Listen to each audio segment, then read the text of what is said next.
𝐒𝐇𝐀𝐑𝐄 here on Primetime Mitch, and today's review has been requested by That Classic Film Guy on Instagram. Neat new little channel with classic clips from classic movies from yesteryear. Today's review is a little later than the aforementioned movies, however, and that is the 1982 Scorcese directed The King of Comedy, starring Robert De Niro and Jerry Lewis. There are spoilers in this video. If you haven't seen this movie and you really want to see it, I suggest you watch it first and then watch this review. If you're not bothered and that's not something that is a problem to you and you make up your own mind, crack on.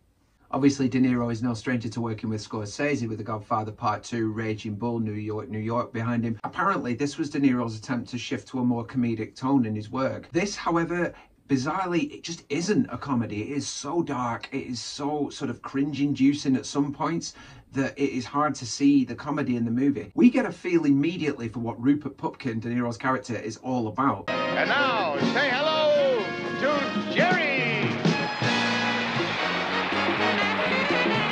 The subject of his fervid, fanatical behaviour is Jerry Langford, the host of what I consider to be sort of a Tonight Show. He's sort of in the vein of Jimmy Fallon, of Conan O'Brien, Jay Leno, those kind of guys.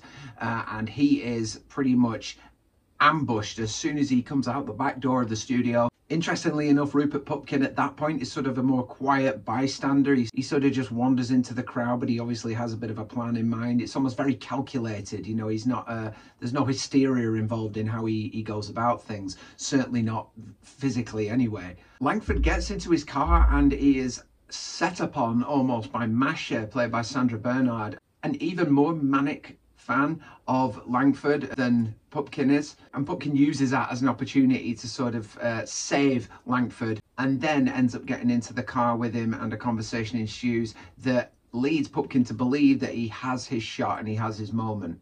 Of course, what you see from all of this is just how frustrating it must be for somebody in the limelight to humour these people who go just a little bit too far.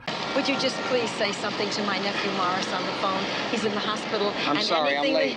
You should only get cancer. I hope you get cancer. Jerry, can you just such a person? I can, I'm late. There is a sympathy for wanting to break into the business and wanting to make it big, and you'll sort of do anything at that moment to try and make it happen, but there is a real sort of creepy nature to it all. It's like you've got to sort of watch your back and look over your shoulder. You know, every time he gets 2 steps up towards his hotel, he is called back by Rupert to say something else. It's like he's milking the moment. He's trying to get every last drop out of this chance to meet his hero and this chance to maybe gain something from it. I think Jerry Lewis does a really good job in this scene of humouring Pupkin and trying to give him encouragement, but at the same time trying to fend him off. You can really feel that. The scenes which made me seize up so much were the repeated visits to his offices to try and get his tape listened to, and him waiting in the waiting room even though he was probably not going to be back till the next day. I felt for the receptionist in all of this. You know, and she kept looking up, and what do you do in that kind of situation other than do what she does, and that's called security eventually because it becomes too much. Which reminds me about the man who waited so long he forgot what he was waiting for.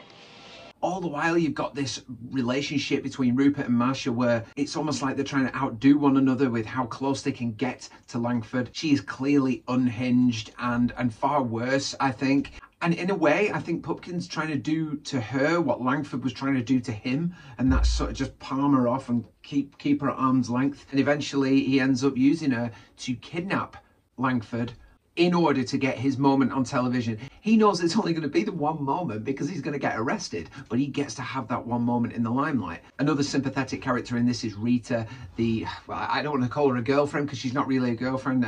He dates her and he tries to impress her by taking her to the house of Langford and just sort of making himself at home. Again, it was really cringe-inducing, and you've got to feel sorry for Rita because she didn't want to be there when she realised what was going on. She was a victim in all of that. That's where you feel for all the sympathy that you do get for Pupkin for his desperation.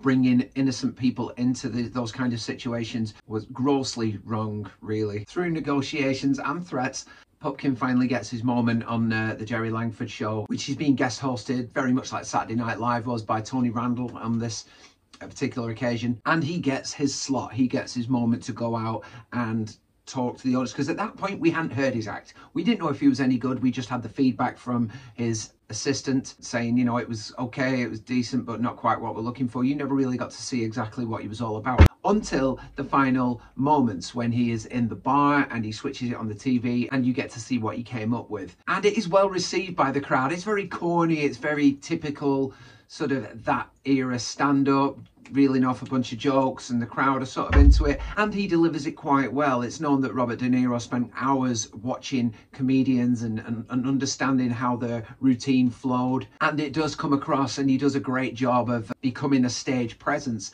It's not the greatest act in the world personally for me. I think I've maybe smirked at a couple of jokes, but it's like, it's very sort of basic. But seriously, you should have seen my mother. She was wonderful. Blonde, beautiful, intelligent, alcoholic. Once they picked her up for speeding. They clocked her doing 50. All right, but in our garage? But for that kind of show, people just wanted to be entertained and wanted to laugh, and he actually delivers what he said he was going to deliver. Bizarrely, the only bit of comedy for me in this whole film, the only part of the movie where I actually laughed, was when the police officer says he hated the act and he hated the jokes and he would book him just for that alone. And that conversation in the car, we had to wait, well I certainly had to wait until the last few minutes to actually get a laugh out of a movie called The King of Comedy. It's such a dark movie, but it's a very good one, a very powerful one when tackling the issues of celebrity obsession and the need for attention and the need to be seen and heard. Crazily, and this is probably the biggest message of all, upon his release from prison, Rupert Pupkin becomes a celebrity star. He sells his story, he has a book written for him, and he becomes exactly what he wanted to be at the expense of the ordeal he put Jerry Langford through. It is incredible, but it is a wonderful, and this was 1982, it is a wonderful example of how people home in on anything and make it famous, despite what's being done and despite how they've got there. Obviously the mental health issues are obvious now, but Robert De Niro spent a lot of time applying a role reversal technique. He stalked his own autograph hunters. He even met with a stalker of himself just to get an idea and an understanding of what goes on in the mind of these people. And that is a very brave move. Obviously, I'm sure it was supervised, but it's a brave move to face something that could be very problematic for you, and it really worked. And it's also a role that he's not usually one for portraying. I think it would actually be more in keeping with somebody like Jerry Lewis, but he almost played a loser in this, a delusional sort of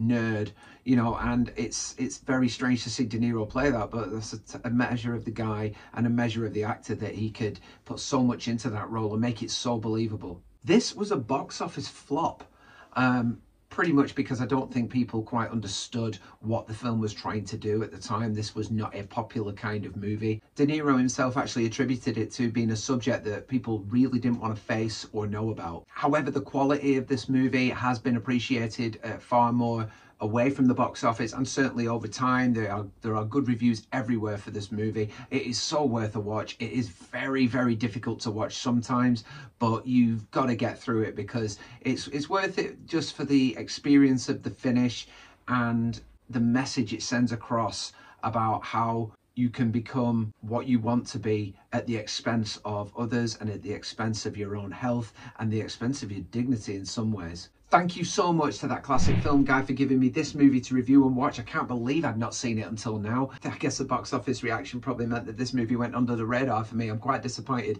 I usually like my hidden gems. This isn't a hidden gem, but it is a gem. And Robert De Niro is superb in this, in a very different role to what you usually see him in. Great message, still stands today. Thank you so much for allowing me to review this and watch it, and go see it. It is well worth it. I definitely recommend it to anybody, and if you are thinking of breaking into that business, probably don't do it this way. Better to be king for a night than schmuck for a lifetime. Thanks guys, that was my review of The King of Comedy from 1982. Thank you for supporting Primetime Mitch. Please smash a like below. Please hit that subscribe button. Please click that bell for notifications. There are going to be plenty more in the coming month as we head into Christmas. See you later guys.